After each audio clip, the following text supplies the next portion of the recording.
ओम नमः शिवाय। जय श्री राम। साथियों,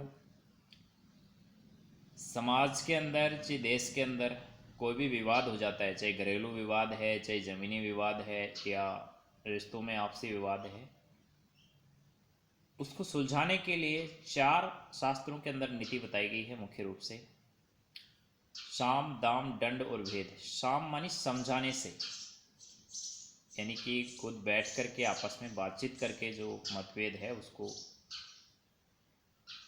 हल कर लिया जाए। दाम यानी कि रुपया पैसा दे करके विवाद है उसको ख़त्म कर लिया जाए। कभी कभी नहीं होता समाज में, जैसे किसी के कोई ज़मीनी विवाद चल रहा था तो फिर पंचायत बैठती है, फिर वो दूसरे पक्ष को पैसा दे करके उसको अधिग्रहण कर लेते हैं, यानी कि पैसा दे करके मामले को रफा दफा कर लेते हैं। फिर ये पैसा भी कहीं कहीं काम नहीं करता है। आत्म स्वाभिमानी लोग होते हैं, वो पैसे पे नहीं चलते। तो फिर दंड, यानी कि फिर मौत का डर दिखाया जाता है, उनको दंड दिया जाता है। भाई जिसके पास लठ ज़्यादा होते हैं उसकी चलती है कि नहीं चलती। और आखिरी जो नीति है वो भेद है। भाई दंड भी अब किसी के काम नहीं करता, तो फिर वो भेद है, यानी कि उसकी कोई कमजोरी ढूंढी जाती है, फिर उस पर वार किया जाता है। और फिर एक आखिरी नीति है जो गुप्त रखी गई है, पांचवी नीति।